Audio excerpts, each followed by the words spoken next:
Hello and welcome back to my small little library.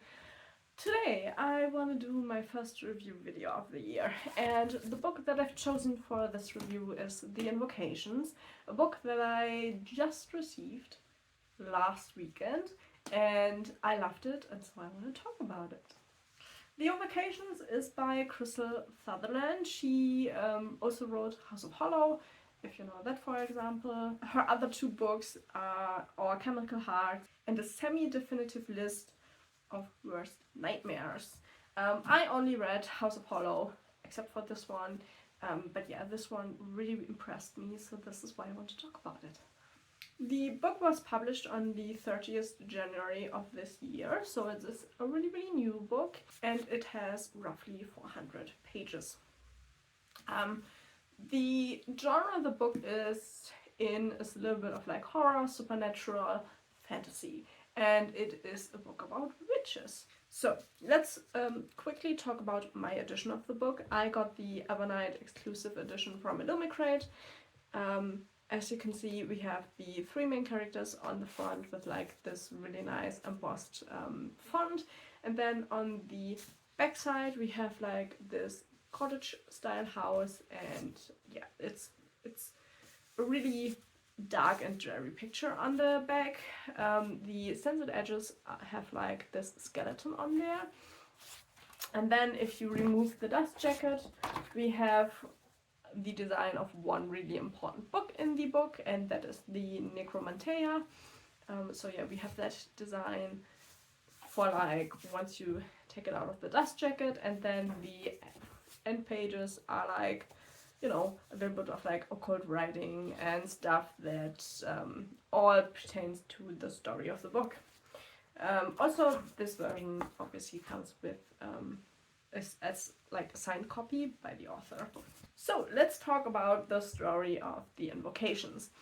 This book is primarily about witches, about female fear that is there, and how women try to pretty much resist men or like fight back against men and just try to live a life that they don't have to live in fear. And it's also about like, you know, horrible humans who want to hurt others just because of power, which I think is like kind of a good topic to bring witches into. And then the setting is pretty much like recent England. So the book plays out, I think, in London. We have Oxford University as like a setting, and then we have a cottage on the countryside. And yeah, it's a recent setting. We have things like the internet, Goodreads, Snapchat, Instagram. That is all that comes up in the book. So we have like fantasy really merging with like the recent contemporary side, a little bit of dark academia because it has to do, you know, with universities, a lot in bookstores, stuff like that. And then we have three main characters who come from kind of different backgrounds, who then find themselves thrown together into the story. First we have Emma. And Emma grew up in a coven of witches in the countryside, and when she was 7, her family was slaughtered, and she pretty much vanishes into the woods and lives there for a time before she gets rescued by an aunt. Then we have Jude Wolf, who is the daughter of like a really rich person called Lawrence Wolf. And she pretty much has fallen from his graces because she dabbled in magic, and she pretty much hurt herself, and to not bring bad press to the family, she got her own townhouse. Like, her family is incredibly rich, but yeah, they put her in the townhouse so that she can't do any more damage, and she's just supposed to heal, get better, and not bring any more shame to her family. Her problem is a magical problem, and yeah, so she tries to solve that. And then we have Sarah Jones, who also has like kind of a tragic story. Her parents, or her mother, pretty much like just dropped her off at an aunt. The aunt died, and so she only has like a really weird and creepy uncle left. And she pretty much searches for a solution to bring her sister Savannah back to life because her sister died, she was murdered, and she wants to bring her back pretty much to make up with her because she said some really bad things to her before she died, and now she is really, really sad about that and kind of cannot live with that. So she searches for kind of a necromantic solution to bring her sister back, and that are pretty much our main characters. All of them have to do with magic one way or another, and they all search for a solution to their problem. And then we have pretty much the main story, and I feel like the main story is a murder mystery at heart, because we have people who are dying, women who are dying, and they all have skin cut out from them. And the detective, we don't get her perspective, but we see quite a bit of her. And yeah, they really don't know what is happening because magic isn't like this open thing. It's obviously a really hidden thing after the witch burnings of Salem. And you know, there were a lot of witch burnings in our history, and this plays pretty much in a world that is our current world. And so yeah, the witches are obviously in hiding, so it's not like, you know, everybody knows that there are witches and that there is magic in the world. And so the cop kind of doesn't know what is happening, and our story goes from there. Our three main characters kind of meet each other because of the murders, and yeah, they try to solve it, and it all goes pretty much horribly wrong. They find out some really interesting things. We find out a lot about the magic, how the magic works. It's a really interesting magic system with invocations as like the main source of magic. And yeah, men cannot use magic. It's pretty much only a woman thing. And yeah, women kind of use magic to save themselves from men, and now they seem to be dying because of the magic that they had.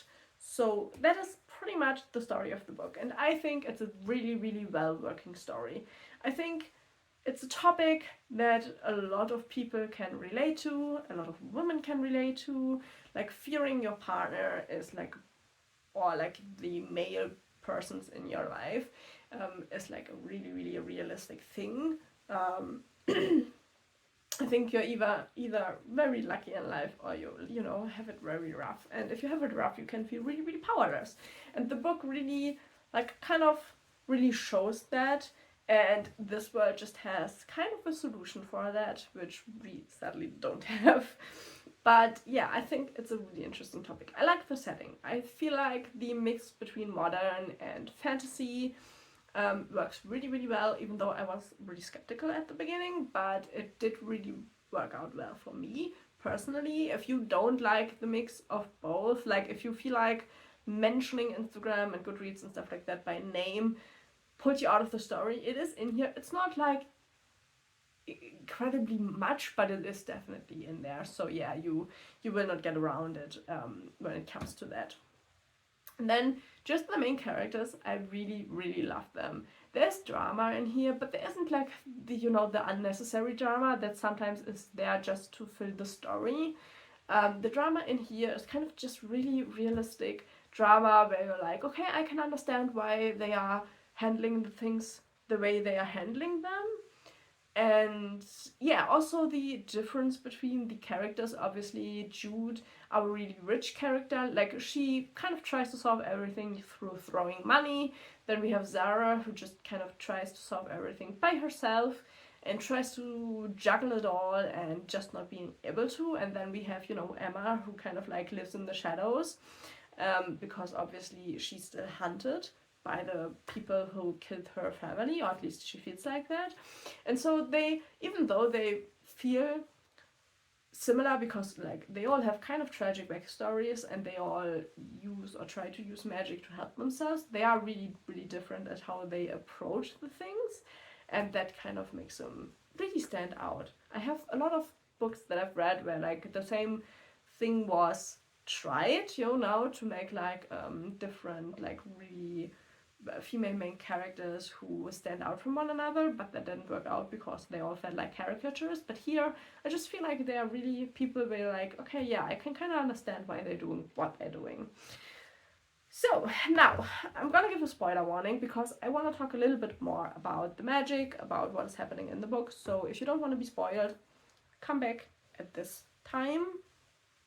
But yeah, other than that, I'm now going to talk a little bit more about the magic and everything. So I really like the magic system. It works in the way that a curse writer writes words into lead, and then you pretty much get out your skin at the point where you want to put the invocation, and then you put the invocation there.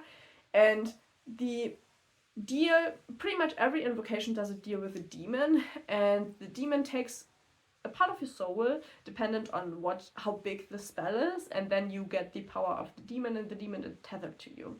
And the tethering pretty much is only cut once you die.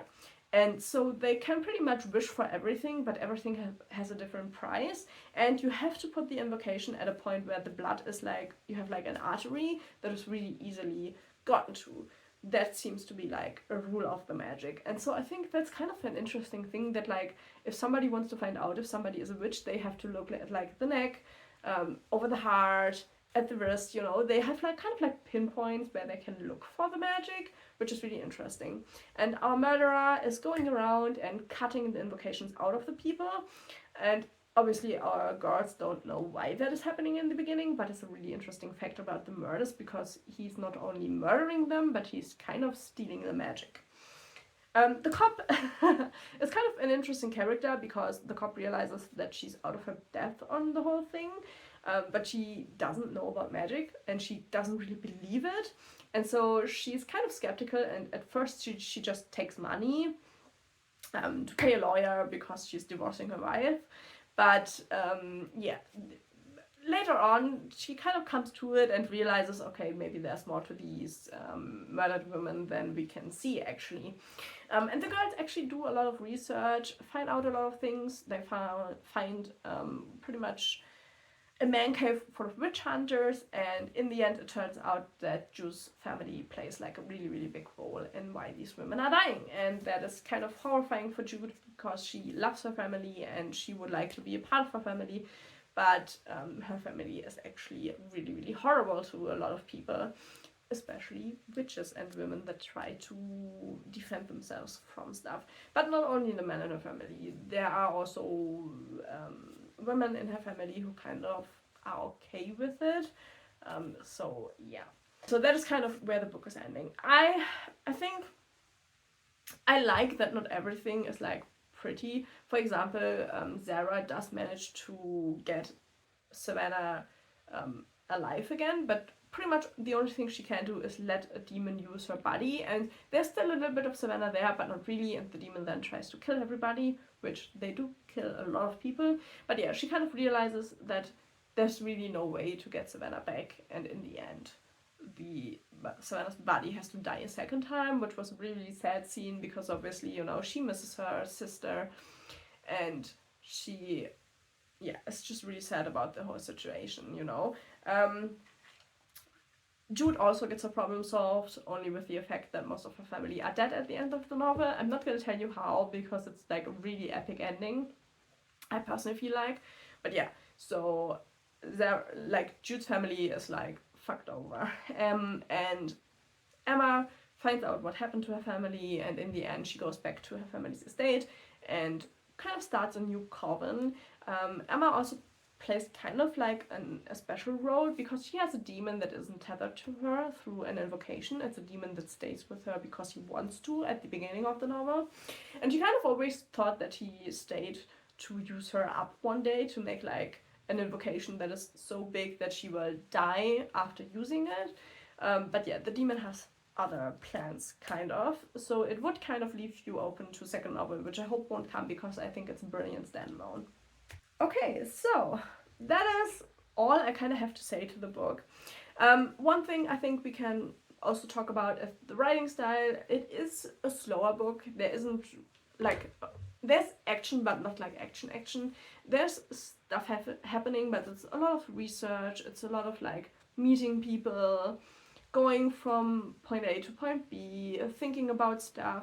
You know, it's not like action packed. One thing I found really impressive are the scenes where we get to read from the killer's perspective. We don't really know the killer, and we only get like these really. It's not really the killer's perspective, you know, it's just a third person narrative, kind of, about what is happening to the women that get stalked by the killer and that get killed by the killer. They're really distant from what's happening, they're really like emotionless, and I found those scenes to be so cool between the normal story things. So yeah, that was really really interesting. I really enjoyed the contrast that that gave to read like the what is happening with the killer and what is happening with our normal characters in the story. That was really really interesting, so I want to kind of highlight that as well. I think that was kind of a really really cool narrative tool to get the story across. So yeah, I would definitely recommend this book. I gave it 5 stars. I think it was a really, really interesting modern take on witches, and for me that worked brilliantly. So yeah, I hope you enjoyed this review of the Invocations by Crystal Sutherland. And yeah, hopefully there are many more reviews to come, and hopefully you will enjoy them. But yeah, let me know how you like the review. Have you read the book already? Would you read the book? Are you interested in reading the book? Kind of leave it down in the comments below. If you know similar books to this one, leave them down below as well, because I really enjoyed this, and I think I would really enjoy like similar books to this one. And I don't really know any, if I'm honest. So yeah, thank you for watching, and I will see you in the next video.